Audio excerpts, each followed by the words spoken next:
الله وبركاته. الحمدللہ والصلاة والسلام علی رسول اللہ. آئے دنیا میں بہت پاک مکرم بن کر، آئے دنیا میں بہت پاک مکرم بن کر، کوئی نہ آیا مگر رحمت عالم بن کر. عاشقان نبوت، شہدائیان رسالت، نوجوانان اسلام، جو ہستی ہمارا موضوع سخن ہے وہ چمنستان کائنات کا کوئی یہ پھول نہیں ہے، بلکہ گلدستہ کائنات ہے جس میں گوناگون اخلاق کریمہ کے پھول بوجھے گئے ہیں، اور ہر پھول اپنی رنائی و دیوائی میں گلے سرسبز ہے. اس گلدستہ میں تو صفا کا پھول ہے، اس میں غدر کا پھول ہے. یہاں صبر و تحمل کی ریزیاں ہیں، اور شفقت و رحمت اور حسن سلوک کی گلکاریاں بھی. الغرض گلہائے رنگا رنگ سے ہے زینت چمن، گلہائے رنگا رنگ سے ہے زینت چمن، اے ذوق اس جہاں کو ہے زیب اختلاف سے.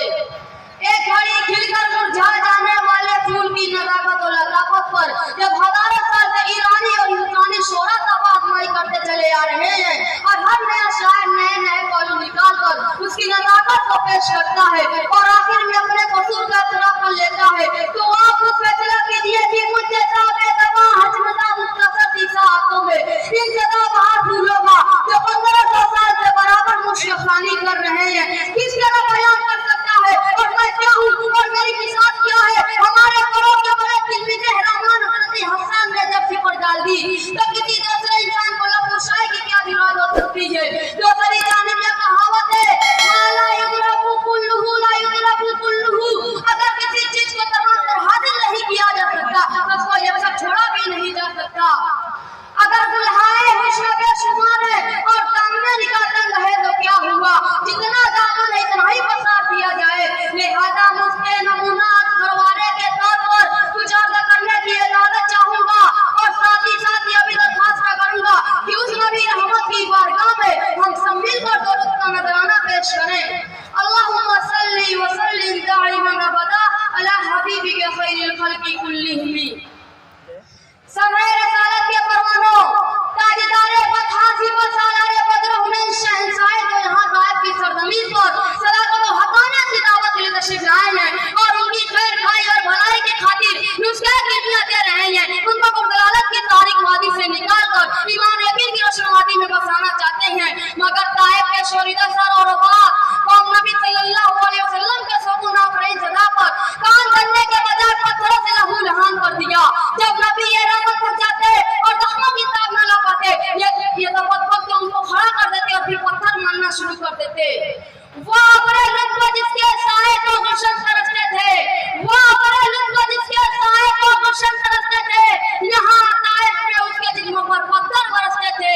رب جلال کو جلال آتا ہے اور پہاڑ کا فرشتہ حاضر خدمت ہوتا ہے اور عرض کرتا ہے کہ اگر اجازت ہو تو ان شرفتوں اور عباسوں کو دونوں پہاڑوں کے بیچ میں رکھ کر پھینک دیا جائے. جناب رحمت للعالمین نے یہ سن کر جواب دیا کہ میں ان کے حق میں کیوں قہر الہی کی دعا مانگوں، میں ان کے حق میں کیوں قہر الہی کی دعا مانگوں، بشر ہے بے خبر ہے کیوں تباہی کی دعا مانگوں. گرامی قدر حاضرین، فتح مکہ کا واقعہ یاد کیجیے جو اسی روایت میں پیش آیا جسے دوست اور دشمن سبھی نے دیکھا، اور تاریخ نے لکھا کہ جب رسول خدا تاجدار مدینہ فاتح مکہ ہو کر داخل ہو رہے ہیں اور ایک دمائیوں کی جگہ میں چل رہے ہیں جن کا سینہ مقدس مطالب کی انتقام کیا بھڑک رہی ہے، اور جو انتقام میں پکار رہے ہیں کہ ہم آج قرآن کے حکم کے مطابق اپنے دشمن پر ایسی ضرب لگائیں گے کہ کھوپڑی گردن اتر جائے گی اور ایک دوست دوسرے دوست کو بھول جائے گا.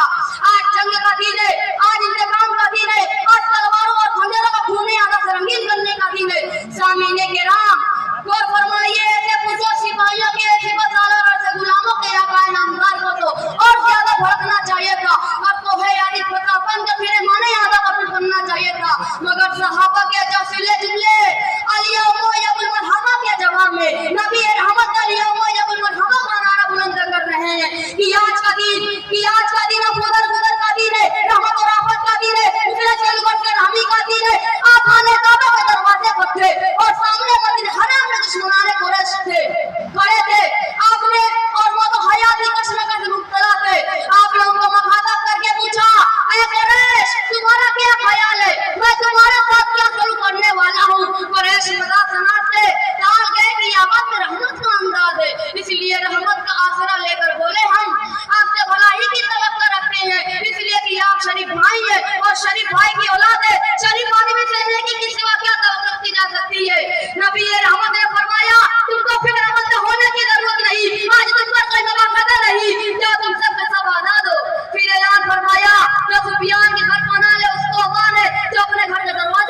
سمجھتا ہوں. ورق تمام ہوا اور مدح باقی ہے, ورق تمام ہوا اور مدح باقی ہے.